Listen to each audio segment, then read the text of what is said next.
Amigas y amigos,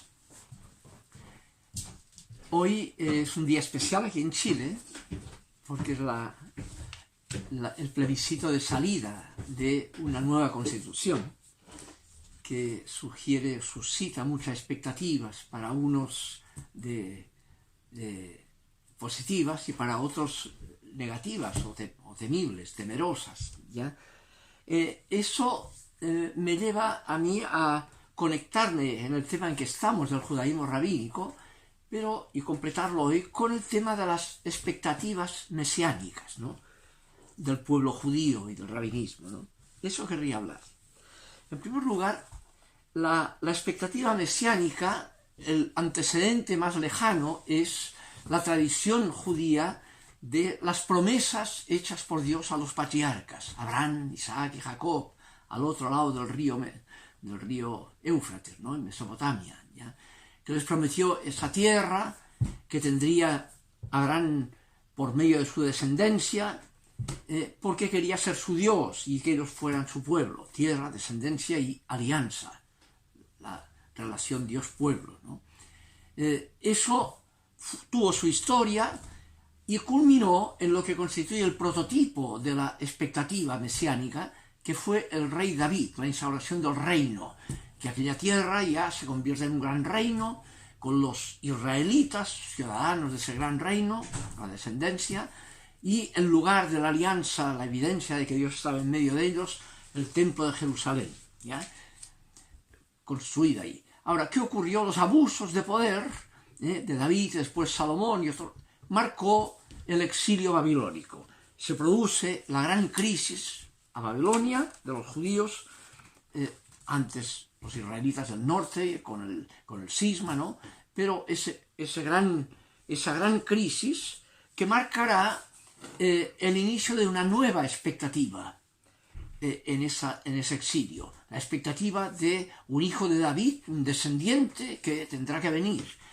Esa expectativa se marcó mucho con un texto que vimos días pasados, que era un texto de una antigua profecía de Balaam, ¿ya?, cuando llegaba Moisés por el desierto para conquistar la tierra de Moab, ¿no?, en que ese profeta cananeo, ¿no?, sube al cerro para maldecirlos, pero le sale la bendición, donde sale en medio de esa bendición el anticipo de una estrella, Kohba, que de lejos que tendrá el cetro.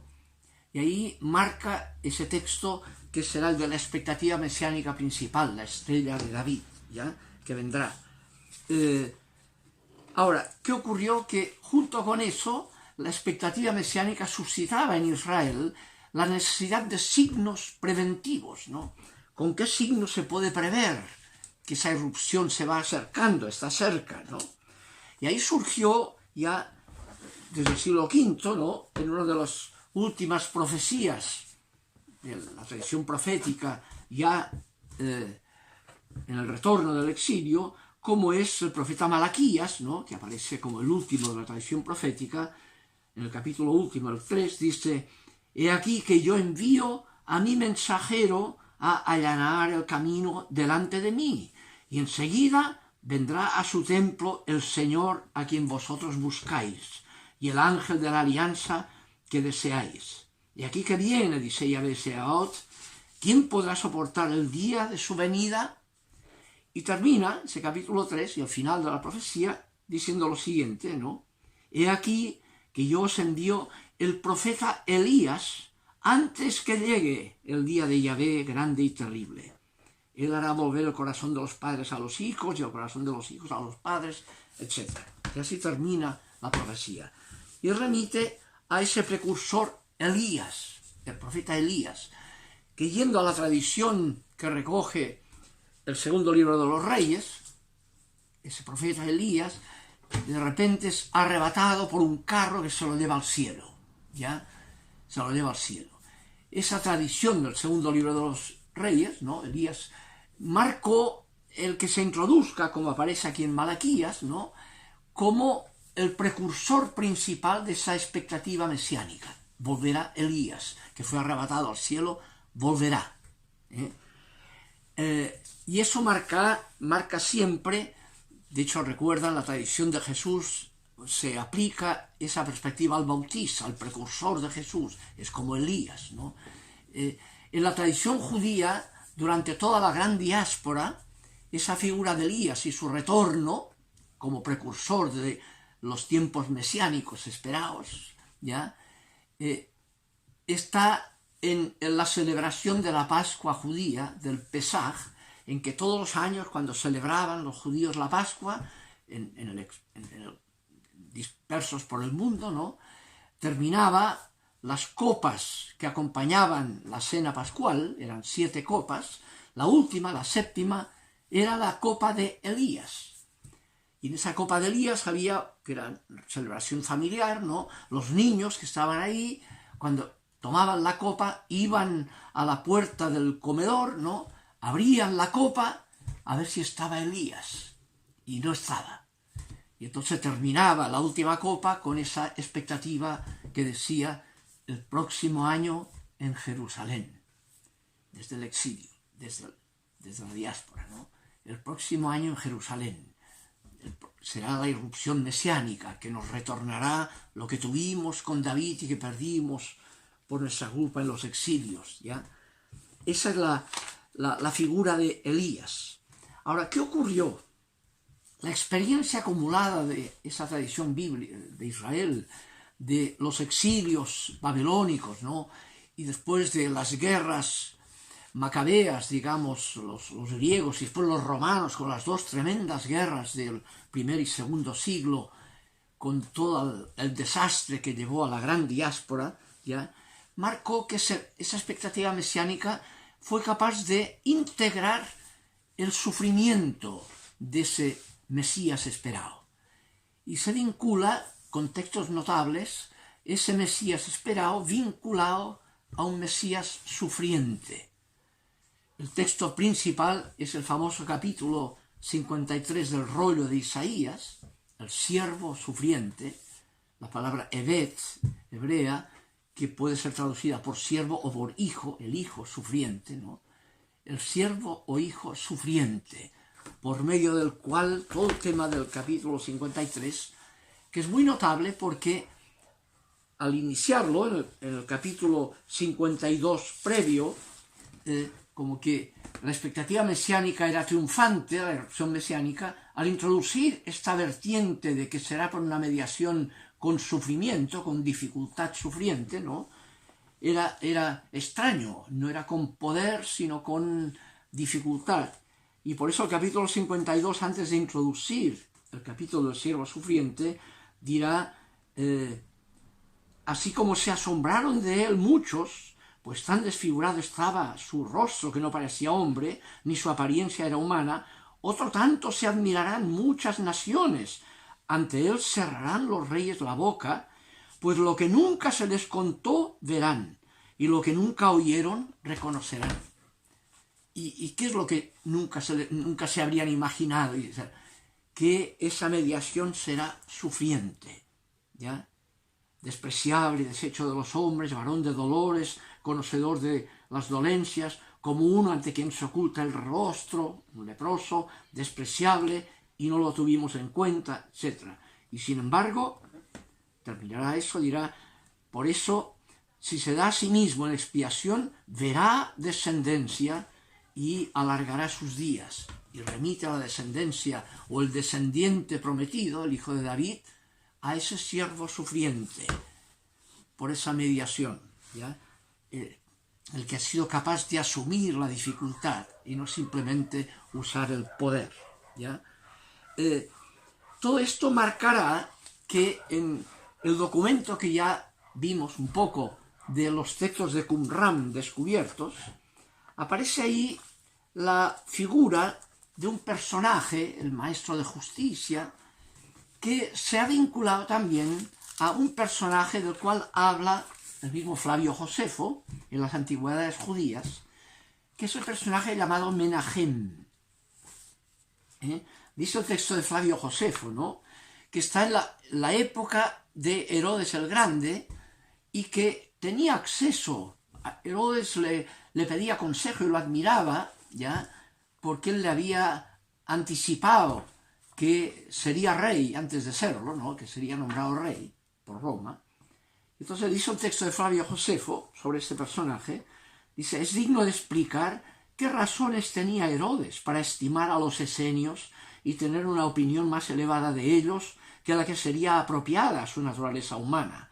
Tal explicación no está fuera de lugar en una obra histórica, dice el mismo Flavio Josefo, puesto que al mismo tiempo nos revelará cuál era la opinión general sobre esos esenios. Había un cierto esenio, Menagén de nombre, de cuya virtud daba testimonio su modo de vida y el que Dios le hubiese concedido el don de predecir el futuro. Este hombre vio una vez a Herodes, etc., y es cuando le anticipa que sería rey. Y termina, Menagén le dio su mano derecha, lo saludó, y desde ese momento tuvo en gran honor Herodes a los esenios. Hemos creído oportuno contar estas cosas a los lectores, por muy extrañas que parezcan, dice Flavio Josefo, y manifestar lo que ha tenido lugar entre nosotros, porque la gente piensa que muchos de esos esenios conocen las cosas divinas a causa de su virtud. ¿Ya? Pues bien, este Menagén parece que después, cuando muere Herodes el año 4, lo sustituye su hijo Arquelao, y viene ahí una revuelta y una persecución tremenda de Arquelao, mató mucha gente en eso, y en esa persecución de Arquelao cae muerto también Menagén, ¿ya? Y hay toda una tradición sobre él que quedó botado 3 días en la plaza, digamos, sin enterrarse. Y ahí hay una asociación de que este nombre de Menagén, ¿ya? De hecho la palabra Menagén hebrea significa consolar, es el consolador. Y ahí es cuando se ve cómo ese consolador, en el mismo texto de Qumran, dice, en el documento de Damasco, la segunda columna, por medio de su ungido, Dios les hará conocer el Espíritu Santo, porque Él es la verdad y en su nombre son salvados. Y alude este ungido, identificado con Menagén, en esta identificación, ¿no? Como el que les hará conocer el Espíritu Santo. Es una de las 2 veces en que sale este título en Qumran, que sale solo 2 veces en todo el Antiguo Testamento también, ¿no? Les hará conocer el Espíritu Santo, Él es la verdad y en su nombre son salvados. Y eso ha llevado a ver la relación que puede haber de este texto del Menagén, del Consolador, con el texto de Juan, cuando Jesús prevé y anuncia que será muerto, ¿no? Prevé eso, y en el texto de Juan 16 dirá, pero yo les digo la verdad, les conviene que yo me vaya, porque si no me voy, no vendrá a ustedes el Consolador, que sería Menagén, la palabra hebrea que habría detrás. Pero si me voy, se lo enviaré. Y cuando Él venga, convencerá al mundo en lo referente al pecado, a la justicia y al juicio, etc. Y ahí sigue más tarde, cuando venga Él, el Consolador, el Espíritu de la verdad, los guiará hasta la verdad completa. Y tenemos ahí lo que aparece también en Qumran, la vinculación del Espíritu Santo con el Consolador o Espíritu de verdad, ¿ya? Que marca la relación de que una vez muerto Jesús, el Mesías sufriente, lo que hay es la interiorización de lo que significa esa expectativa mesiánica. Hay que interiorizarla, hay que llevarla a las decisiones de la conciencia y del corazón, ¿ya? La interiorización. Y ahí se transforma esa expectativa mesiánica en esperanza de un reino que irrumpe por gracia, que es el reino de Dios, reino de los cielos. Cuando irrumpe, ¿de qué forma irrumpe? Aquella pregunta que está en Lucas 17, ¿no? Ante la pregunta que le hicieron los fariseos a Jesús sobre cuándo llegaría el reino de Dios, y Jesús les responde, el reino de Dios viene sin apariencias, que les debe a decir, está aquí o está allí, porque el reino de Dios está dentro de ustedes. se juega en la conciencia que motiva la libertad de la gente, se da en la autenticidad, de no hacer al otro lo que no quieres que te hagan a ti. La identificación que hará el mismo Jesús en la parábola de Mateo 25, ¿no? Cómo saber cuándo te vimos, cuándo era, siempre que lo hicieron a uno de estos los últimos de todos y lo acogieron, a mí me acogieron.